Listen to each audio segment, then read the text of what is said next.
Hello everyone, welcome to Excellence Online Academy. आज हमारी class है जनरल साइंस एंड एबिलिटी और हमारा टॉपिक है फोटोसिंथेसिस। आइए देखते हैं कि प्लांट्स अपनी फूड किस तरह प्रिपेयर करते हैं। Photosynthesis is pretty awesome. It's where the plants and the trees and all the green stuff that you find around yourself take in water and carbon dioxide from their surrounding and then use the energy of the sun to manufacture their own carbohydrate molecules. And why is it called photosynthesis? Because the plants use photo, which means light energy, to synthesize, meaning to create carbohydrates from the raw materials. And why do they do that? Because carbohydrates is food for them. But guess what? Carbohydrates are food for us as well. Even we need these carbs for our energy. This means photosynthesis feeds almost all living things on this planet. And on top of that, there is a bonus. During this process, the plants kick out a particular molecule into the atmosphere. Guess which one? Oxygen.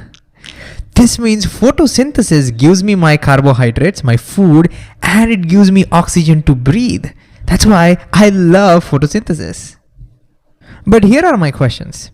Why can plants and trees synthesize their own carbohydrates, but we animals can't? What do they have that we don't? And what exactly happens during this process? How exactly do they produce carbohydrates from the raw materials? These are the questions that we're going to try and answer in this video. So let's start with the first one. What do plants and trees have that we don't? Well, it turns out that they have something called chlorophyll. What's that? Well, to answer that question, let's clear this up a little bit. And then we'll have to look at one of these leaves very carefully. So if we zoom in, we will see a leaf, which is not surprising. But if we zoom in even further, maybe using a microscope, now we see something very interesting. So these compartments that you are seeing, they are the cells of that leaf. And inside these cells, you can see all these green things, right? These green things are called chloroplasts. And guess what? Photosynthesis happens inside these chloroplasts. Okay? There are a lot of complex molecules inside working together to carry out this reaction. Now, one of the most important molecule inside is a pigment called chlorophyll. So chlorophyll is a pigment found in these green stuff. And chlorophyll is the reason why they are green. Okay, chlorophyll gives them the green color. It makes all the plants and trees green. But another important job of chlorophyll is to absorb the energy from the sunlight. Without chlorophyll, energy wouldn't be absorbed and photosynthesis wouldn't happen. So here's how I like to think about it. Imagine we are concentrating on one of the chloroplasts. As the sunlight comes and hits it, the chlorophyll absorbs that energy and makes it available for all the molecules. Now, they have the energy to take in carbon dioxide and water and then carry out the photosynthesis reaction, which we'll look at in detail in a little while. And then it spits out this juicy carbohydrate molecules. And then it also produces oxygen, and the oxygen gets thrown out. Now, before we dive into this chloroplast to see exactly how this chemical reaction happens, let me tell you a couple of things that I used to get really confused about, okay? First is, because we see plants throwing out oxygen during this process, I thought they don't need oxygen. I thought they need carbon dioxide, but they don't need oxygen. Turns out that's wrong. Even plants need oxygen just like how we need it, okay? And we'll talk more about this in videos of respiration. But plants and trees, they also need oxygen for the same reasons why we need it. Then why do they throw it out?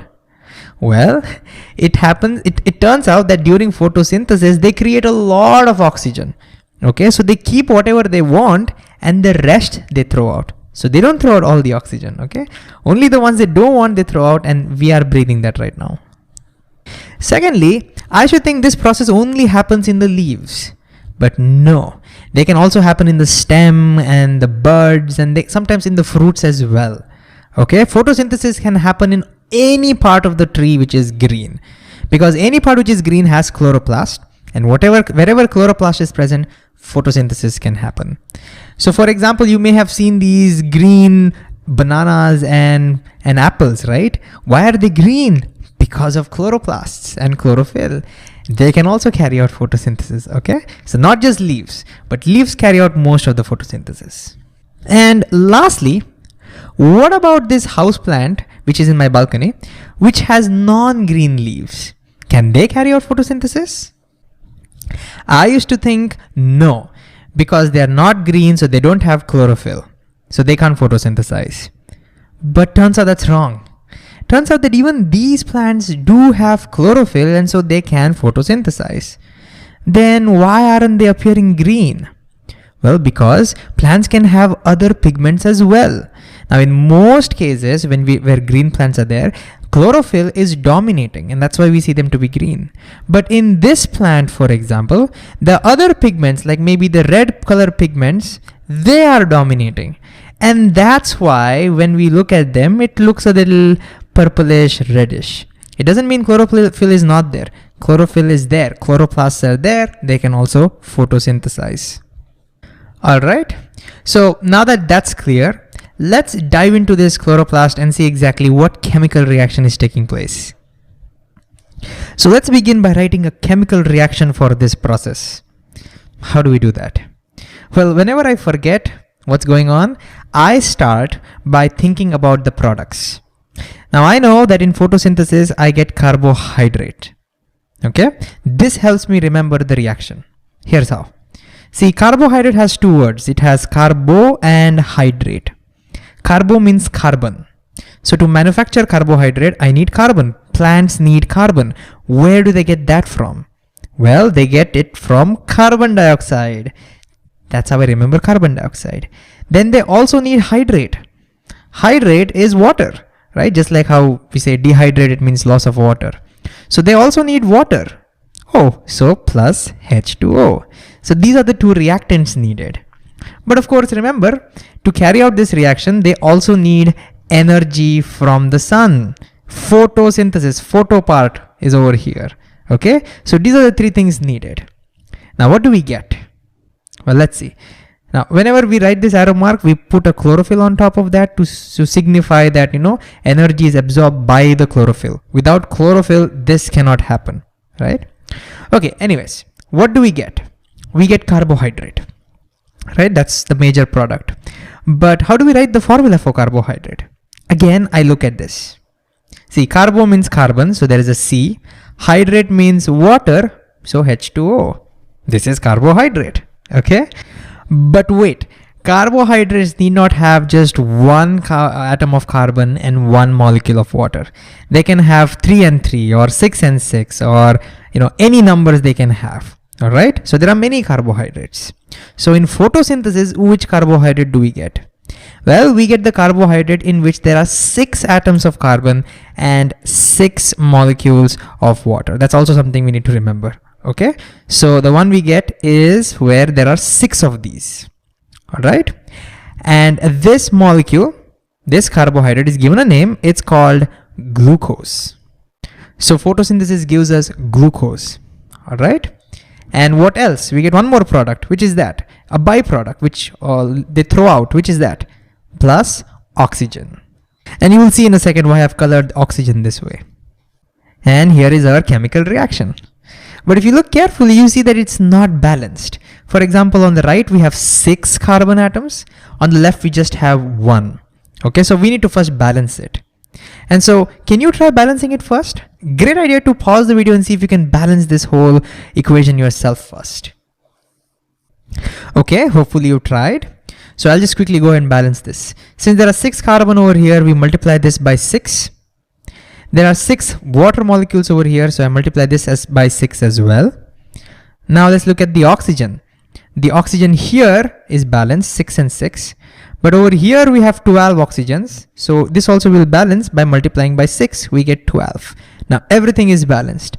Now I know this was fast, but we've talked a lot about balancing in great detail in chemistry videos. So if you need more clarity on how to balance equations, great idea to go back and watch chemistry videos. Anyways, now let's think about what's going on in this reaction. I'll start with what I thought again. So when I learned this, I thought that here carbon dioxide is being broken into carbon and oxygen. So I thought that plants take in carbon dioxide, break it, and throw away oxygen. That's how we get our oxygen. And then they take that carbon and attach it to water to give us carbohydrate. That makes sense, right? Easy, right? Unfortunately, that's not how it works. Why not? Well, the main reason for that is because carbohydrates are not really carbon attached to water. So glucose is not 6 carbons attached to 6 water. I will show you the structure of glucose. There are many structures, but one of the structures of glucose looks like this. Now I know this looks all scary, and don't worry, we don't have to remember any of this, but what I'm trying to show you is, do you see carbon attached to water anywhere? No, right? It's not like that. It's a little bit complicated, right? So even though the name is stuck, carbohydrate, it's not really a good name actually. The name is stuck, but it's not really carbon attached to water. So you can't attach carbon to water and expect to get a carbohydrate. Okay, so let me get rid of this. Carbohydrates are not really carbon and water, but it's useful to remember the formula. I use it to remember the formula. Okay, let's get rid of this. So if that's not what's going on, what's really happening in this reaction? So here's what's happening. The chlorophyll absorbs the energy from the sun and then uses it to break open water into hydrogen and oxygen. And by the way, it's not chlorophyll alone. There are many molecules working together. But some of that energy is used to break open hydrogen and oxygen, and that oxygen is thrown out. So the oxygen in photosynthesis comes from water, not from carbon dioxide. And this process is pretty important, at least historically, because that's how oxygen came into our atmosphere. So almost all the oxygen that we are breathing today was once upon a time locked in water. Pretty cool, right? So we need to change the color of this. This came from water. And then what about this hydrogen? Well, then the hydrogen gets attached to carbon dioxide in a series of steps. It's not a one-step reaction. There are many more molecules involved over here, but in a series of steps to finally give us glucose. And so the oxygen over here is the oxygen from the carbon dioxide. So again, we need to color that properly. So again, what happens? Chlorophyll absorbs the energy from the sun and uses some of it to break open water into hydrogen and oxygen. Oxygen is thrown out, and then the hydrogen is attached to carbon dioxide in a series of steps to finally give us glucose. And I can stare at this forever because this is literally what's keeping me and you alive.